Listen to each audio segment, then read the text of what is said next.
COVID summer surge fueled by the Delta variant. It was time to start blaming the unvaccinated. It's the unvaccinated folks that are letting us down. Plus, a Capitol Hill storm is brewing. The breakdown over the January 6th commission picks. This is deadly serious. It's an assault on the Capitol. It's an egregious abuse of power. Pelosi has broken this institution. And a midterm message preview? President Biden on the campaign trail in Virginia. I ran against Donald Trump, and so is Terry. And I whipped Donald Trump in Virginia, and so will Terry. Inside Politics, the biggest stories sourced by the best reporters now.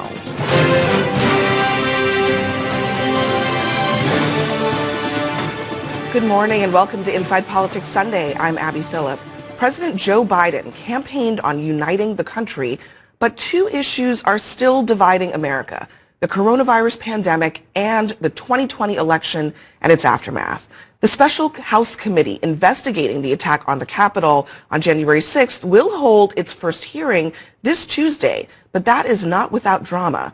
Minority Leader Kevin McCarthy has already pulled his picks from the panel after House Speaker Nancy Pelosi rejected two of his selections, his close ally Jim Jordan and also Jim Banks.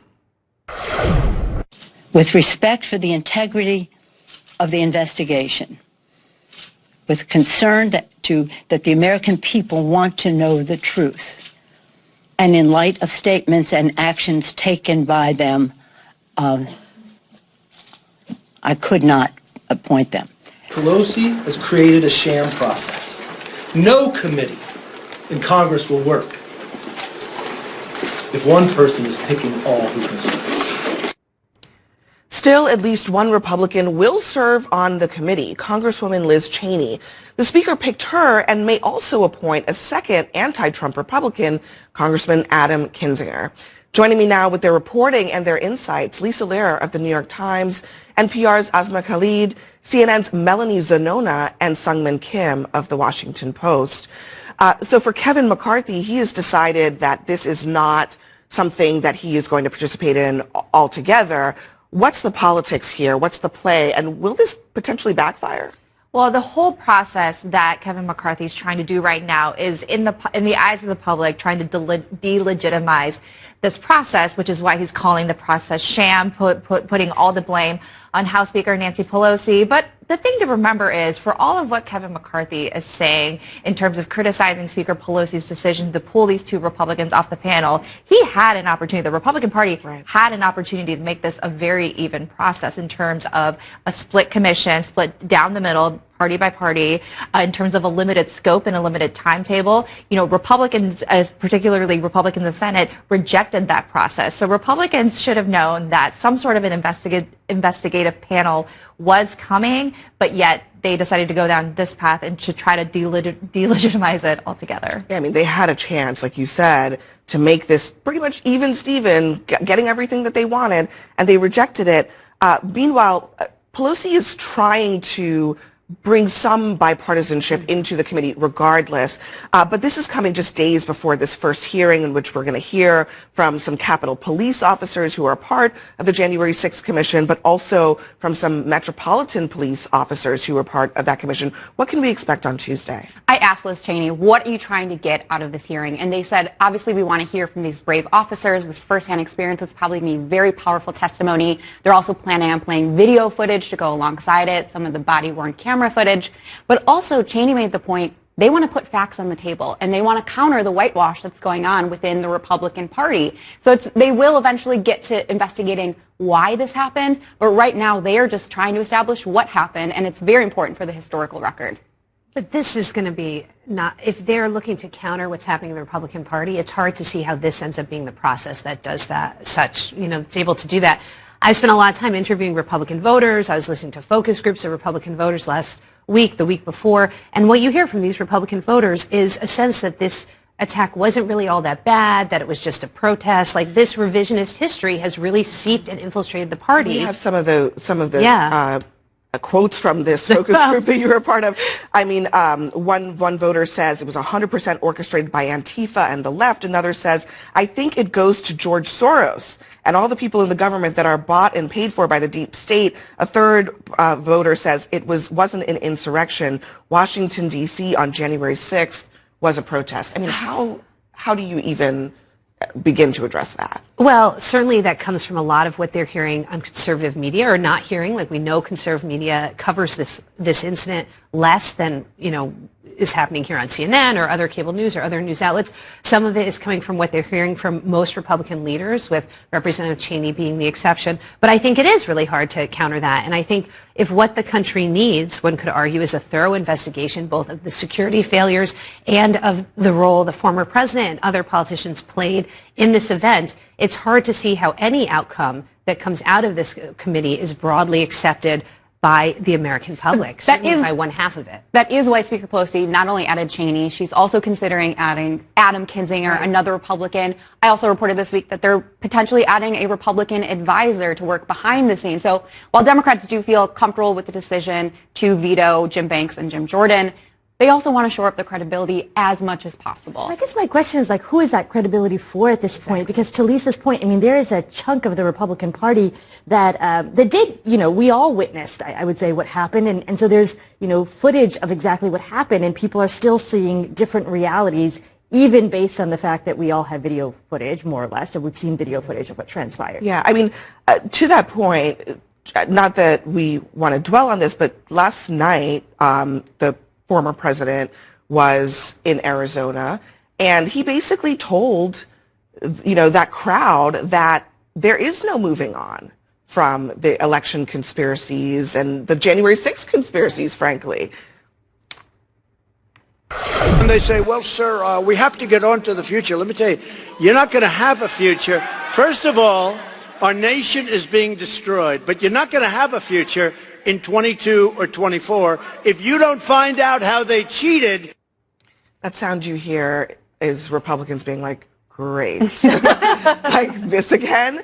I mean, haven't we been down this road? And it's also the last thing that Mitch McConnell and Kevin McCarthy want, because right now, especially in the House, they're in a very good position to win back the majority. And all of their messaging is focusing on the Biden agenda and why, in their view, the Biden agenda is not beneficial for the American public. And that's kind of one of the rationales for trying to torpedo this January 6th commission, is so that they can maybe pivot to something else. But no. Right. And because, this January 6th commission is going to keep that and President Trump in the headlines. But then President Trump himself is trying to constantly relitigate the 2020 results, which is what Republican leaders do not want. But there's also a thing where Republican leaders and, people in the party don't, with the exception of Cheney, don't stand up and sort of put down these conspiracy theories in a forceful way, because they're worried that the former president has more control over their voters than they do. So it allows them just to flourish and take hold. Like, when you look at the polling on views in the Republican Party on January 6th,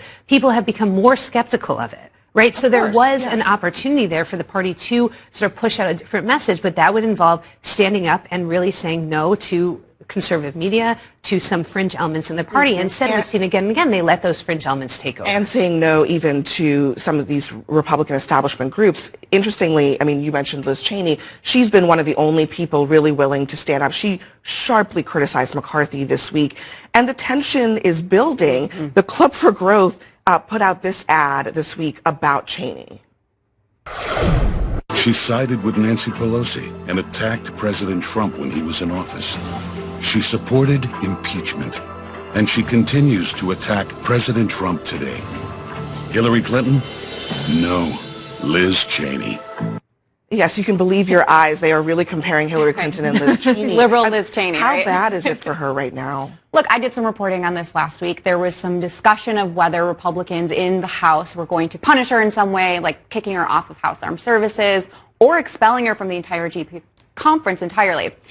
There's not a lot of appetite to do that. Republicans feel like her political future is probably doomed anyway. They don't feel like they need to necessarily take another whack at her.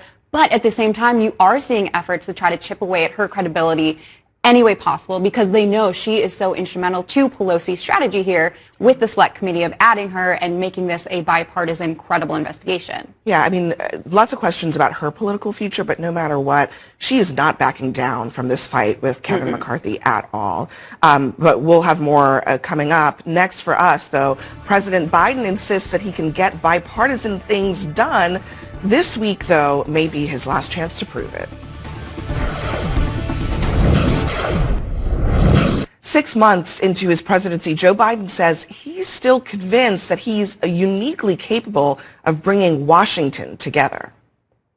A lot of my Republican friends say, Joe, I know you're right, but if I do this, I'll get primaried. But I think that's all beginning to move.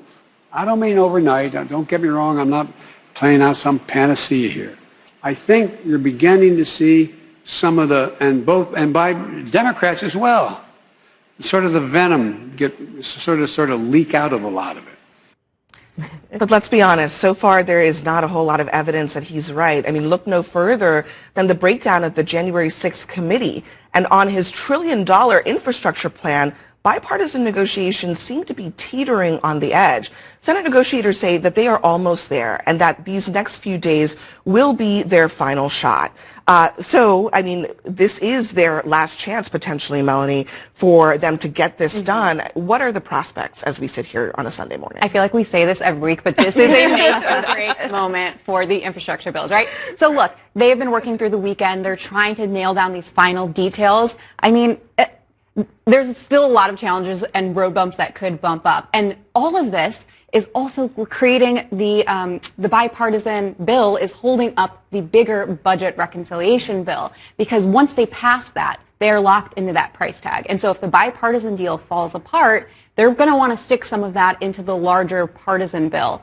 So everything's in limbo right now, but seriously, this week is going to be the make or break moment. Yeah, I mean, and it's there's not a whole lot of room for error here. I mean, they've got potentially 11 senators who are willing to be on board with this, but any one of them could decide to back off. And Dan Balls from the Washington Post writes in his column that even if this works, right, he says, success on the package would not foreshadow a shift back to an earlier era, one in which Biden is familiar and wishes to try to recreate, but it would simply be one moment of cross-party goodwill and a temporary truce in a raging war. I mean, a temporary truce that involves millions or billions of dollars that go to people's districts. So it makes a lot of sense that Republicans might want to sign on for that. But is Biden still a little bit kind of Pollyannish about the future of bipartisanship in Washington? We heard him, right? There is this sort of eternal optimism that he has. And look, I think that is why when you talk to administration officials and when you hear from the White House,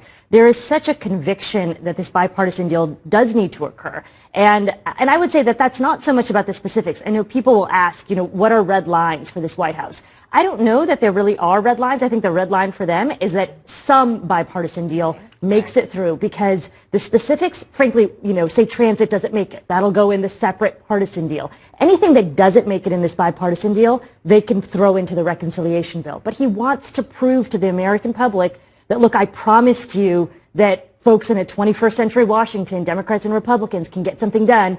And here is evidence that this is possible. And if it doesn't happen on infrastructure, it's really hard to see how it happens on anything else, right? If you look at priorities like immigration or police reform, those things are far behind infrastructure in terms of any kind of compromise. And infrastructure is something where the parties have been talking that they could get a deal for literally years. So this is his best shot to achieve something that really was a major focus of his campaign, that he could sort of bring back this sense of bipartisan comity of the Senate that he came of age and that he spent the vast, 3-4 decades of his life, the vast majority of his political career. Meanwhile, on the reconciliation package, this is $3.5 trillion of just all Democratic priorities. As Asma said, there is this interplay between the two bills, and some Democrats are getting frustrated that the bipartisan bill is holding up their other priorities. Chris Murphy telling Politico there should be a limit on how far you're willing to bend over backwards, given that the American people did choose to put a Democrat in charge of the White House and Congress. And Jerry Connolly also says they're eating up time, they being Republicans, and having been burned back in 2009 and 2010 by Republicans in the Senate on the Affordable Care Act, we are understandably wary. So a little bit of, wearing thin of the Democratic unanimity on the other side of this. Right. And the lessons of the early years of the Obama administration are so instructive for this White House and for Democrats who were there back then, which is why they don't want to give Republican negotiators all too long. But the people in the group, and not just Republican negotiators in the group, but Democrats in that group as well, are saying publicly and telling Chuck Schumer and other leaders that, look, we are very close. We are almost there. This is going to be a major accomplishment for this Democratic Congress and for President Joe Biden.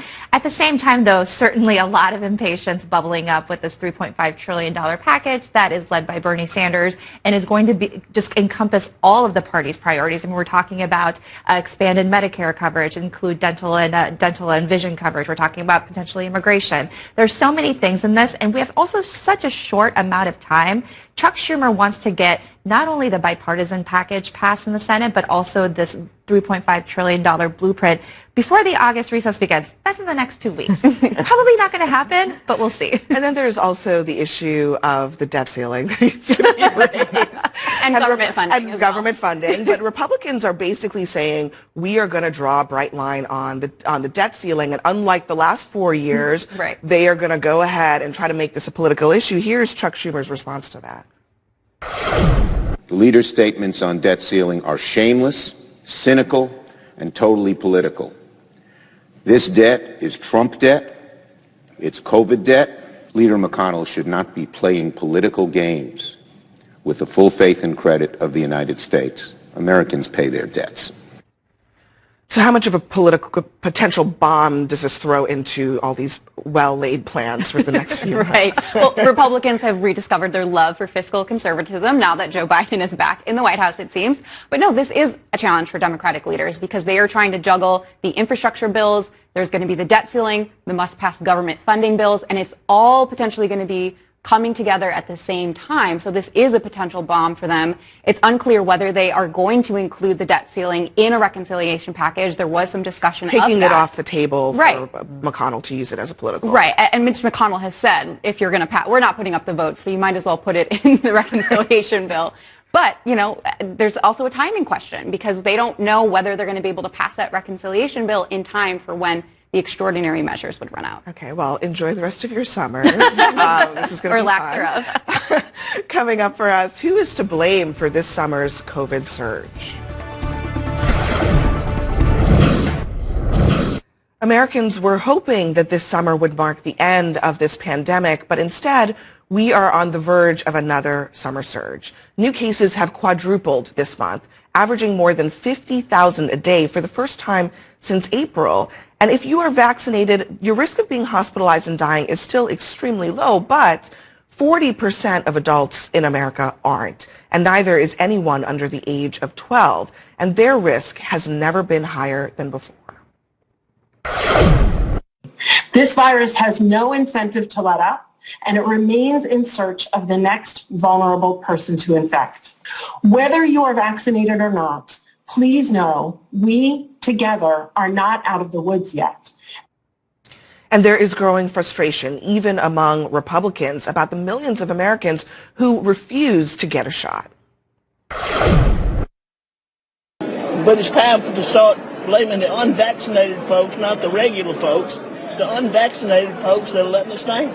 I've done all I know how to do. I can encourage you to do something, but I can't make you take care of yourself.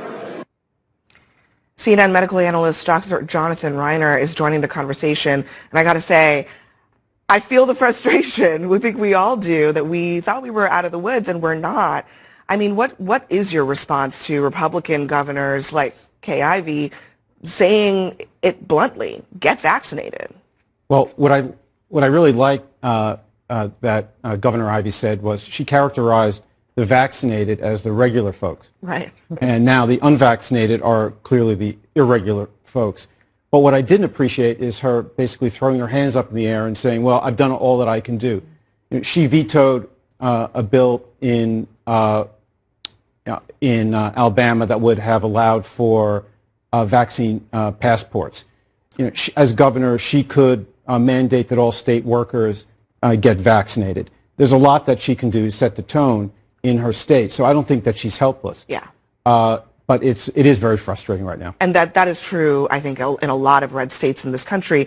But we're also learning this weekend, according to the Washington Post and some new reporting, that the White House is getting increasingly concerned about what could be this really strong summer surge.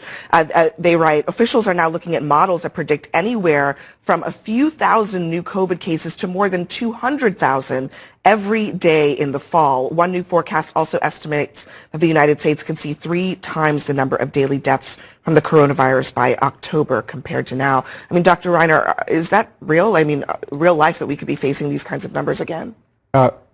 The number of cases will continue to rise. So as you said, we're at about 51,000 average cases per day. A lot of that is sort of asymmetric in the United States, focused in Florida and Texas and California, but it's going to rise everywhere, much slower and to lower levels in places like the Northeast, which have very high levels of vaccination. As for deaths, we'll have to see. The excellent thing in the United States is that we have vaccinated almost 90% of people over the age of 65, the most vulnerable, where about 80% of the deaths came in the first 3 surges in this country. So I do not expect to see deaths approach anything, what we were seeing in January, when we were seeing sometimes 2,000 to 3,000 deaths per day. We will not approach that. Yeah, well, I mean, if there is any glimmer of hope, that is some good news. We were just discussing Kay Ivey, being this voice for Republican frustration, but there have been others. You saw Steve Scalise this week getting vaccinated. That's good. You saw the Florida governor, Ron DeSantis, telling people, get vaccinated. But Melanie, is this real? I mean, actually, take a listen to Joe Biden. I mean, he characterized this as basically a come-to-Jesus moment for Republicans. What we have now is a pandemic of the unvaccinated. And by the way, you know that old expression, you notice a lot of our very conservative friends have finally had an altar call. They've seen the Lord, whether it's on Fox News or whether it's the most conservative commentators. Okay, so yes, in some corners of the Republican Party, there has been a shift. Steve Scalise, House GOP Doctors Caucus, just held a big press conference this week trying to encourage people to get vaccinated. But at the same time, they focused on origins of the pandemic. They took swipes at Biden. They took swipes at Kamala Harris. Steve Scalise also tried to blame Kamala Harris and Joe Biden for the skepticism about vaccines in the country. So there's still politics going on. I've also talked to some Democrats who say too little, too late. I mean, it's great that, Steve Scalise finally got vaccinated and there is this shift and some segments of Fox News have been moving in a better direction. But where were they months ago? And is it too late? Are the skeptics still so dug into their opposition? We still don't have answers about many Republicans in the House and whether they're vaccinated. 96 won't say. Several in the Senate won't say. I mean, it's a real problem. But Asma, over at the White House, they're looking at this big picture and trying to figure out what do they do about mask mandates? How do they message this to the American people? And you asked Jen Psaki, the press secretary, specifically this week about what's going on inside the White House, and this was that exchange. Is the administration not mandating vaccines for White House staff? No, we have not mandated. Okay. And do you have a count, or can you offer any confirmation to us on the percentage of employees who are vaccinated? I'm not going to provide that. What does that tell you about why would they not answer this? Okay, so I think there is an assumption that a majority of the White House staff is vaccinated, but it's sort of, even when you go as a journalist, there's this honor system. You're told if you are vaccinated, you don't need to wear a mask. I would say a vast majority of journalists are not wearing masks.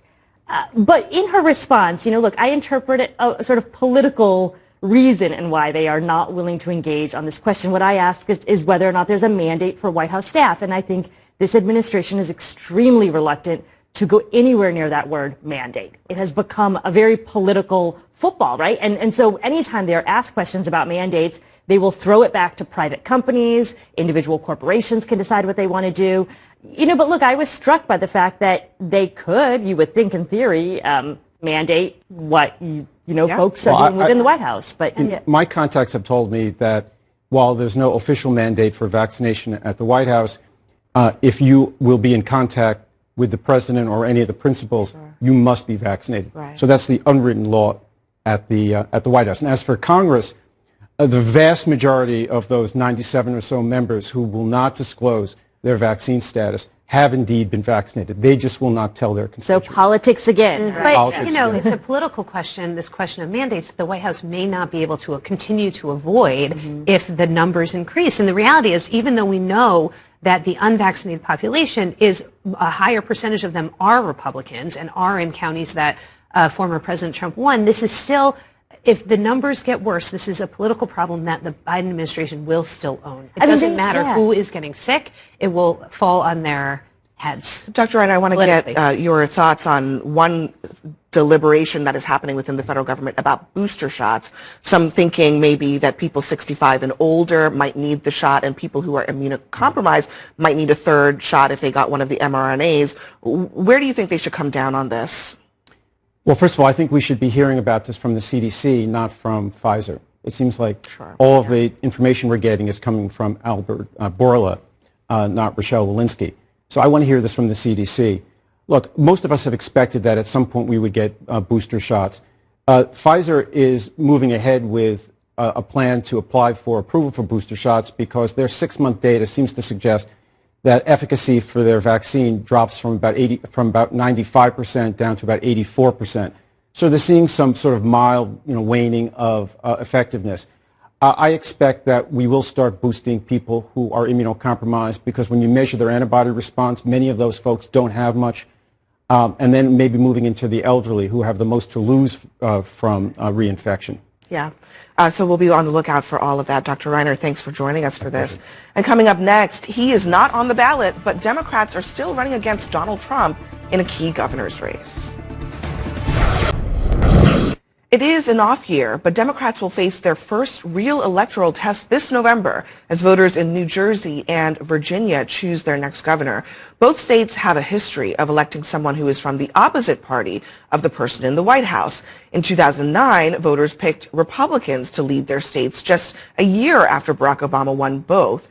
And in 2017, both states swung back, electing Democrats. In Virginia, Democrats are hoping to buck this trend. Terry and I share a lot in common. I ran against Donald Trump, and so is Terry. I whipped Donald Trump in Virginia, and so will Terry. The guy Terry's running against is an accolade of Donald Trump for real. Biden came out swinging against Donald Trump, which is not actually usually what he does. Were you surprised by that? No, I mean, part of what you see the parties do in these off-year elections is test their messaging. And so what we can, for the midterms to come, and so what we can see from that is that Democrats clearly think running against Donald Trump remains a powerful message to motivate their base. There is some concern within Democratic voters whether they're within Democratic strategists, whether their voters will show up in the same numbers that they did during the Trump administration. Keep states like Virginia, which has trended increasingly Democratic. I also think part of this was a strategy to try to bait former President Trump into coming to Virginia. Nothing more motivating for Democratic voters than Trump showing up in Northern Virginia or wherever. Hate voting is very powerful. Democrats. What I found so interesting, too, is because, and so striking, is because President Biden and this White House have so focused on not talking about the former president. They call him the former guy. They insist over and over that they are not paying attention to what he is doing out of office. So to see Joe Biden come out swinging, it really grabs your attention and I think has more of an impact than perhaps if they were talking about him all the time. And it's also a different vibe that you get from Biden campaigning and being asked to campaign with, maybe frontline Democrats compared to, when Obama was in office, there was a sense of, I don't know. Maybe we need to keep our distance. I mean, at this point in time, Biden, you look at his approval numbers, he's pretty popular when you look at how he's handled COVID, how he's handled the economy. But if you also listen to the rest of that speech, he went on to say that voters are going to want to see that Democrats have delivered. I mean, this is also a pitch for folks to get behind his agenda because, beyond the big COVID relief package, the White House doesn't have a whole lot yet legislatively to offer voters as you're looking ahead to the 2022 midterm. To that point, I mean, we alluded to this, but going into the midterms with the president being a Democrat, virtually everyone, Melanie, on Capitol Hill and in Washington believes Democrats will lose the House. The history of this is pretty rock solid, with one exception being right after 9/11 in 2002. Democrats gained 41 seats in 2018 under a Republican president. Republicans gained 63 seats under Obama, and so on and so forth. Well, Republicans could actually win back the House on redistricting alone, so that's also factoring into this. It's not just the history, it's the redistricting. But look, Democrats are going into this. They are already previewing what their strategy is going to be. It's not just tying Trump to all these Republican candidates. It's also talking about the economic policies. So you've seen a very concerted effort on the Hill to start talking up the child tax credits, for example, to really sell what they're doing and what they're trying to do, because they know this is going to be an absolute dogfight. Right. I had a Democrat describe the strategy to me as needles and checks, right? So vaccine rates and the checks, the child tax credits, the stimulus payments. But what you have to wonder about that strategy is if they don't get any other major accomplishments done, like you're talking about, do people still remember that in the midterm? Those child tax credits are going to be long gone and probably long spent. We don't know what the situation is going to be in terms of the pandemic and vaccinations. So how resonant is that message when other issues will have inevitably come up? Well, the child tax credit is barely, a week old or so. Yeah. There's a new ABC News Ipsos poll out this morning showing some really perilous numbers for Biden and Democrats. Optimism about where the country is headed has dropped about 20 points since April. Pessimism risen by about the same amount since April. These kinds of right direction, wrong direction numbers, a little bit overstated in political punditry, but they do tell you about where the state of mind is for Americans. I think a lot of that is tied to COVID, though. That's what I've heard from some pollsters, is that when you have COVID trumps everything else. Right. And I think as we've begun to see cases and just the concerns over COVID increase in the last, say, couple of months, it seems to track with some of that polling. And Republicans see other sort of bad news on the horizon that they think they could run on, the possibility of inflation, crime rates, other parts of American life where people may not feel so secure that they think could provide opportunities. It's just hard to say where the country is going to be looking out, over, a year and a half? Yeah. Right. There's also beyond the House of Representatives, the Senate landscape is one in which you are starting to see some young faces, some diverse faces showing up in the pool of candidates the Democrats are pulling from. Here are just three of them, three young black Democrats who are running for Senate seats in Wisconsin, Kentucky, and Pennsylvania. Is this an opportunity potentially for there to be a fourth black senator? Only fewer than two handfuls since Reconstruction. I mean, that to your point, Abby, right? Like, it has been extremely rare to see African Americans win statewide. And in the 2018 election cycle, I actually did some reporting on this because, there were 50 states, there are 50 states, and not a single black governor, which is just kind of an astounding stat. And that year you had three of the Democratic gubernatorial nominees who were African American. None of them won the general election. And I think that when I talk to folks, there's a whole host of reasons structurally that they'll talk about why there's a skepticism among largely white voters that black candidates can win statewide. And that goes down to fundraising, that goes down to some of the institutional, even Democratic Party, apparatus support that they feel they get. And so that's why we'll see differences when you look at the House and when you look at Senate and gubernatorial races. One of the big differences in how the Biden administration is approaching this is trying to boost up the DNC a little bit more than perhaps Obama did in the years that he was president. Instead of creating a whole separate entity, the Biden administration is now saying they're going to, strengthen the DNC as opposed to the other way around. Right, and part of this appearance in Virginia, I think, was to send a message to the Democratic Party that the Biden administration is going to be heavily involved in these races, and they're hoping to stave off the kinds of losses that the party saw at the state level during the Obama years. Exactly. Well, coming up next for us, Hunter Biden's new job is sparking some ethics concerns over at the White House. Hunter Biden's newfound career as an artist is raising new ethics concerns for the White House. He's a new artist, but paintings are priced now between $75,000 and $500,000. And he's planning to meet with potential buyers at art shows where his work will be sold.